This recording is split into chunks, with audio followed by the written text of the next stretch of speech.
Hey everyone, welcome to another deck guide. Today we'll be talking about 12 choice Hello Happy World.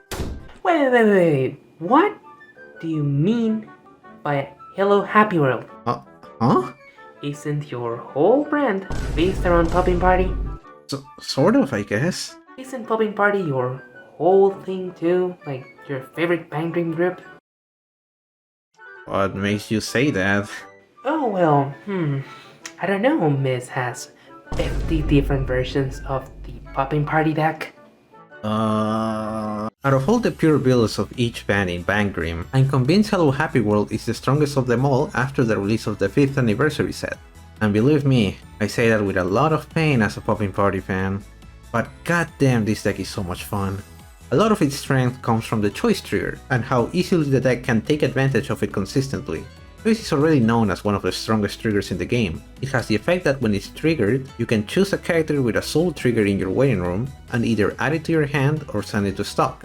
The ability to gain cards or stock on demand is very strong, but on top of that, this deck can gain access to extra trigger checks, more choice triggers, extra effects when triggering choices, and even more targets for your choices. This combined with its incredible ability to search and dig the deck for any card you might need, and the large toolbox of options at your disposal, makes it a very powerful strategy. I'll also cover any non-Hello Happy World option that you should look out for, but another cool thing about the deck is that most of the good cards force you to stay on theme, which is pretty awesome. Also worth noting that most of the cards come from the soon-to-be-released 5th anniversary set, making it more accessible than ever, as you don't have to worry about finding older cards that might be hard to get, for the most part at least.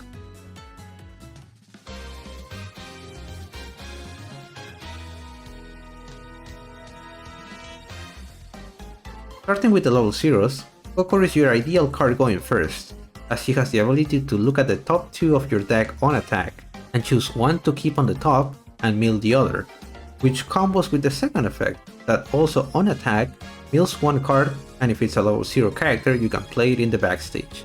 Kokoro may be a bit random, but the advantage you get from her hitting a target is extremely good, and you can increase your odds by playing bigger quantities of level 0s, and thankfully the yellow pool has a lot of interesting options.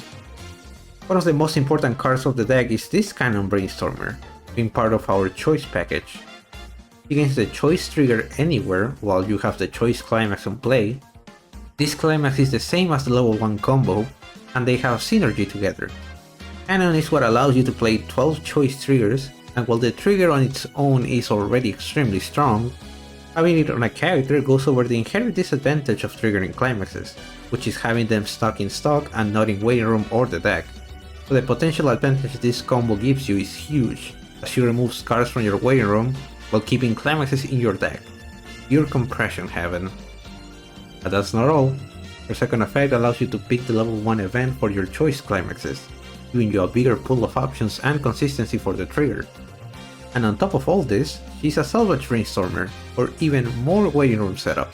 This card really is a godsend and only the start of the choice mayhem going on in this deck. Alright, let's get this one out of the way. Kaoru from Girls Band Party Volume 1 is incredibly good. On play, you can discard a card and look at the top 4 cards of your deck for any yellow character. It increases the deck speed substantially and can dig for any character you may need, while filtering your hand. The more of her you have the better, but the deck is still playable without her. She's from an older set, so she's pretty expensive and can be hard to find, but there are still many alternatives that make up for her absence. I sure wish I had her. One of those alternatives is this other Kaoru, that on play puts the top card of your stock in clock to play directly from your deck a cost 0 character that is equal to or lower than your level. You'll mainly use it to get more copies of your level 1 combo, but it can also be used to grab your utility level 0s at any point. Her second effect gives her 1000 power when another character attacks, putting her at 3,500 power when attacking last, which can cover most level 0s, making her very versatile as an effective beater and searcher. The next level 0 is Misaki. She gives all your other characters 500 power and can rest herself to put the level 2 Misaki as a marker beneath her. Then you can rest her again and change it to the level 2 until the end of turn. That level 2 Misaki is the main way to pump up all your board to huge numbers at any point, since she can be cheated out with the level 0. Her first effect gives all your other characters 1000 power times your level. This can allow you to reach huge numbers, winning board every turn. It's common to see her be splashed on other decks. But unlike those other decks, we can actually take full advantage of her second effect.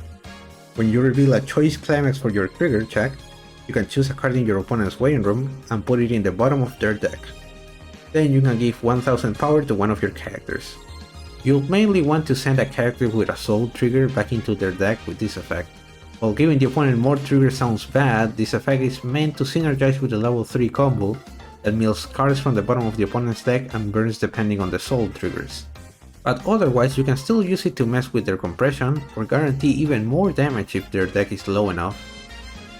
Another consistency boosting option is this Kokoro. She's a drop searcher, and has the added benefit that if she's in the middle slot of the center stage, she gains 1 soul. A pretty straightforward card that gives you access to any character in your deck and helps with pushing for more damage in the early game or side attacking. The next card is this Hagumi. She's a yellow level 0 bomb that sends her battle opponent to stop, and has the unique effect that when the opponent plays a climax, you can send Hagumi to stop. She isn't commonly played since the level 0s in this deck are mainly about setting up and utility. However, Hagumi is a neat option that is all about disruption. It allows you to hard remove any level 0 and prevents them from hitting the waiting room, and aside from the other effect giving you a free stock, you can dodge climax combos or any effect that requires your opponent to reverse a character and make them lose potential advantage. The final level 0 is another Hagumi and a very popular card, as she has the effect that on play you can discard a card and put the top card of your deck in clock to search your deck for a yellow climax. Then you can give 1000 power to one of your characters. The extra power is neat, but most of the time you can end up forgetting it's there, because searching your climaxes is what makes this card so amazing. There are very few cards that straight up give your climax, and climax swappers are nice and all, but Hagumi directly searches for what you need, without any setup or requirements. If you really want to, you can play the Akko climax swapper, but I'll give praise to this card at any chance I get. Moving on to the level 1s, we have the other part of the choice package in the level 1 cannon combo. When she attacks, she gains 3000 power, and when you play the choice climax, she gains 2 effects until the end of the opponent's turn. One being the twin drive effect, to trigger check twice, and the second effect is that she straight up can be reversed. Getting to trigger check more is the synergy with the level 0 cannon. Both combos don't give you extra cards, but increase your chances of triggering choices which can give you those extra resources. While Cannon is pretty small in power, she can't be removed by the opponent through normal means, now that she can be reversed, so you can keep looping the combo, and I seriously pray for your opponent if they rely on a combo that requires reverses. Overall, an extremely strong combo that can be very annoying to deal with. Hagumi is an interesting card. She gains 3000 power on attack, but her second effect is what makes her stand out. It allows you to return 2 characters from your waiting room back into your deck. Give one of your characters 2000 power. While the extra power is nice, and when going for the combo it can make your level 1 cannon reach 10,000 power, the main purpose of Hagumi is using the cost of shuffling 2 characters to put back level 0 cannons back in the deck, so she's a very good card to make your cannon combo trigger checks more reliable. The 1-0 event is a pretty cool option. You have to rest one of your standing characters to use it, and it allows you to look at the top 3 cards of your deck to add a character among them to your hand. Then you can choose one of your characters and it gains Twin Drive. The event effectively replaces itself while digging for more characters, and allowing your characters to get extra trigger checks synergizes well with your combos and all your choice triggers. Another neat thing to know is that the level 0 Misaki rests herself to change into her marker, but this is considered a new card entering the stage, so it goes standing by default, and now you can use the level 2 Misaki to pay for the event cost. Now we have this Kaoru. It is simply a yellow anti-early play bomb. They are always nice to have around, so you can hard remove any higher level characters your opponent has, and you know, somebody is always around, so stay safe friends. This is another older card. Kokoro from Girls Band Party Volume 2 reaches 6,500 power during your turn, and we've talked a lot about cards that give or gain the Twin Drive effect, but Kokoro has it by default, making her a reliable way to trigger more choices. Might be hard to find her too though, as she's from an older set, but she isn't one of the most common options either, as the other level 1s do the job well enough. The next level 1 is finally a non-Hello Happy World character with Nanami. She can reach up to 6000 power when she's played, and her second effect allows you to discard a card to play a level 0 character from your waiting room. This is an extremely useful effect as your level 0 lineup has a lot of potentially useful cards, but you'll mainly want to use Nanami to set up your backstage with Canon level 0. This Hagumi and Misaki are some extra tech options that I wanted to highlight. While they aren't commonly seen, I believe they can come in handy depending on the matchup, so it's good to keep them in mind. Hagumi is a yellow 0 cost bomb that will send to stock most level 1s. Her other effect activates when she is reversed, as it allows you to reveal the top card of your deck, and if it's a level 2 or higher card, you can return Hagumi to your hand. So she's a bomb that can recycle itself. While she's good against matchups like decks that want to keep their level 1s on the field as long as possible, like the one we're talking about actually. However, she matches very poorly with Standby and their cost 1 level 1s. However, Misaki does help against Standby. During your turn, she boosts all your characters based on their level, and can pay 1 stock and discard a card to bounce any of your opponent's characters back to their hand. This isn't a once per turn, so with all the resources you build thanks to the choice triggers, you can dismantle any board. This is especially strong against Standby, as you can make them lose all their momentum. Keep in mind that the backstage slots are mainly reserved for the Misaki level 0 and the Canon level 0, so you are making some sacrifices by playing this Misaki. Her third effect makes her rest herself to stand one of your other characters. This is actually pretty neat, as you can rest the level 0 Misaki to put the marker, then stand her again with this effect to be able to change into the marker without waiting a turn as you would usually have to.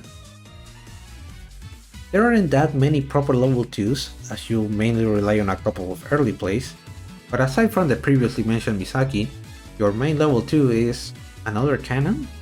Seriously, why is Canon the main card for levels 0 to 2? With a full field, she reaches 12,000 power during your turn, making her your biggest beater that can potentially reach even crazier numbers. And on play, she allows you to look at the top 4 cards of your deck, add a climax among them, and then discard one if you add it. As I mentioned with the Hagumi Climax Searcher, cards that give you climaxes are extremely rare, and this easily allows you to keep looping your Canon combo or start setting up for your finisher turn. This cover is pretty much up to preference, as she has stock swap, well, sort of. It's a very weird type of stock swap, as on play, if you have a full field, you can pay 2 and return all of your opponent's stock into their deck, and then they put the same amount back into stock from the top of their deck. Unlike normal stock swap, you can't force your opponent to refresh by making them run out of cards, or fill their waiting room with non-climaxes, but it can still put you in a good position when your opponent's deck is well compressed, and theoretically, if your opponent's stock is clean, it will have a lot of characters with potential soul triggers. Shuffling them back could boost the chances of the anniversary level 3 combo dealing more damage. Regardless, it's a searchable way of decompression, so I would recommend trying it out. But you know what they say, you can't beat the classics. It's Buns for Luck once again, in a deck that doesn't play red. Yeah, I know, that sounds really wrong. But playing 4 Buns for Luck in a deck with no red is actually more common than you would expect. Still risky and not fully consistent, but Buns is simply that strong. A normal stock swap for 1 stock will always be valuable to have, but even if the idea doesn't convince you, it isn't necessary for the deck to function. The last level 2 I want to talk about is the Nanami Memory Kick backup. While most of your characters don't have a lot of power during your opponent's turn, you still have early plays that do, and Nanami allows you to defend them pretty effectively while also removing the opponent from the field, so it's a pretty decent option. Finally, moving on to the level 3s, first we have the 2 early plays of choice with Kaoru and Hagumi. Hagumi is an early play when having 2 or less climaxes in waiting room, and has the effect to send a yellow character in your waiting room to stock, making her effectively a 1 cost level 3, then you can choose one of your opponent's level 1 or higher characters and force them to replace it with a character of lower level from their waiting room. Unlike a lot of removing effects, you can actually target back row characters, making her another effective way of dealing with standby targets, problematic back row, or any possible threat. Just keep in mind that your opponent can still anchor their previous character back. Meanwhile, Kaoru is the one you'll see the most. He's also an early play when having Fearless Climax in Waiting Room, but heals on play, and if all your characters are Hello Happy World trait, he gains 1,500 power and the effect that when she becomes reversed, you can discard a card to add her back to hand. A big healing early play that can be recycled every turn is very good to keep up the pressure, and being 10,500 power is very respectable thanks to all the power boosting options you have. Her conditions are also easy to meet. It's very common to get to small deck sizes thanks to all the compression you build with the choice triggers, and as you already noticed, basically all the good cards for the deck are Hello Happy World trait.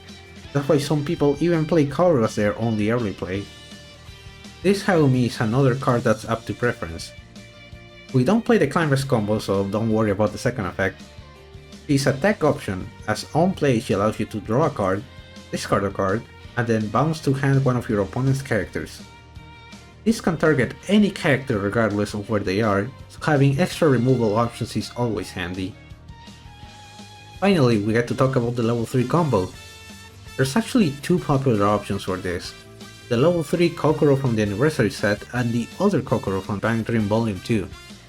Anniversary Koko is the most common one, as she is the easiest to use and doesn't require extra slots like the other combo does.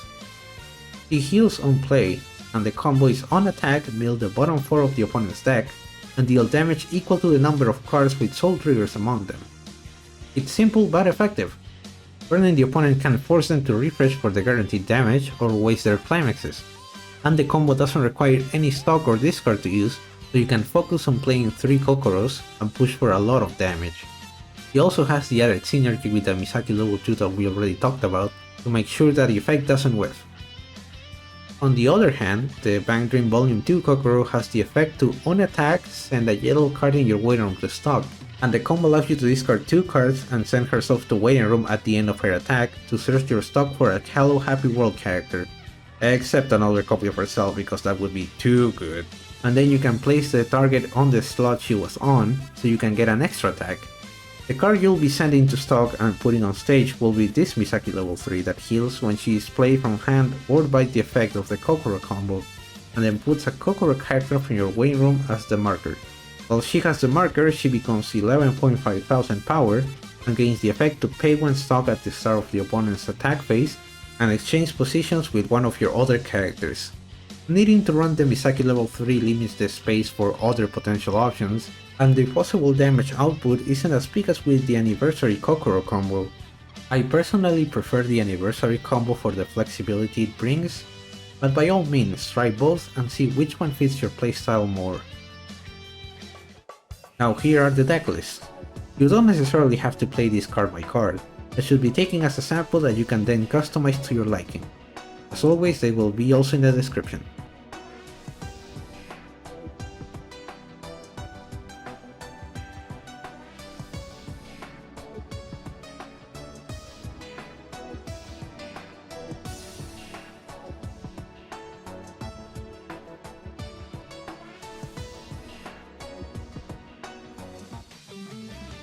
And finally, let's go over the game plan at each level of the game. During level 0, you are trying to set up for your level 1 combo turn as much as possible. Finding the level 1 cannons alongside your climax with your multiple searching options like both level 0 Kaorus, the Hagumi Climax Searcher, or the Kokoro Drop Searcher. The other Kokoro can help to dig for your backstage characters like Misaki or Cannon Brainstormer, who can further set up by milling and getting Misaki's marker. While you aren't really focused on beating over characters at this stage, Kaoru can still get to 3,500 power, or you can rely on the Hagumi bomb to remove your opponent's characters. If you manage to get your deck relatively small, then try going for a Hagumi level 1 and 2 cannon combos. This way you can shuffle back your Cannon Brainstormers to have extra triggers in your combo turn. Otherwise, go for triple cannon combo. You'll notice that at the start you'll be lacking on hand because the combo doesn't give you cards. However, Cannon can trigger many choice triggers, and her surviving your opponent's turn means you don't have to spend your hand into building your board again, especially if you keep looping the combo. The longer it goes on, the more advantage you build, and your opponent won't be able to answer without specific outs to Cannon like bombs. Remember that during level 1 you also have quite a few tools like the Misaki Bouncer. the Hagumi, or the Nanami level 1, so see what fits the situation more. During level 2 your main beater will be Kaoru, as she has a respectable power value, heals on play, and will return to her hand if she is reversed. You can complement her with Hagumi to remove any threats, and especially the Cannon level 2, who is your biggest body and will allow you to dig for a climax to continue looping your level 1 combo or start preparing for level 3. Also remember to use your decompression tools so you can push for more damage during your combo turn.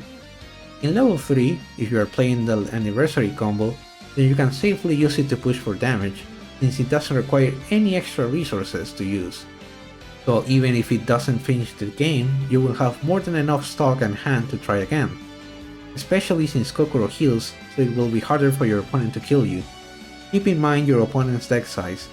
If you aren't able to play triple Kokoro, then see if it's a better option to force them to refresh with the milling, or attack with your other characters first. For the BanG Dream Volume 2 combo, the cost can be very pricey, so you better make it worth it. Thankfully, Misaki level 3 gives some more extra survivability to your characters in the case you have to hold out for another turn, and extra attacks are more reliable than milling and potentially whipping. In either case, thanks to all the resources that Choice builds throughout the game, you should have enough to pull it off once or even twice. And that's about it. This is the deck I'm the most excited to play more of when the anniversary set comes to English, and I really hope more people try it out. Although now that I think about it, the mirror does sound a bit weird. Special thanks to @AxianOcasi on Twitter for lending me her voice for the intro bit, and for constantly checking on my progress. A lot of this couldn't have been done without her. Also, thank you so much for all the support in the previous video. I was extremely nervous of uploading it, but I love this game, and if you ask anyone who knows me, then they'll tell you how I can't shut up about it. So I'm glad I started making content. Not sure what I'll cover next, but I want to also do other series, so yeah, don't worry, this isn't just a BanG Dream channel. It is the series I feel more comfortable talking about though, so expect more of that too. Anyways, see you next time!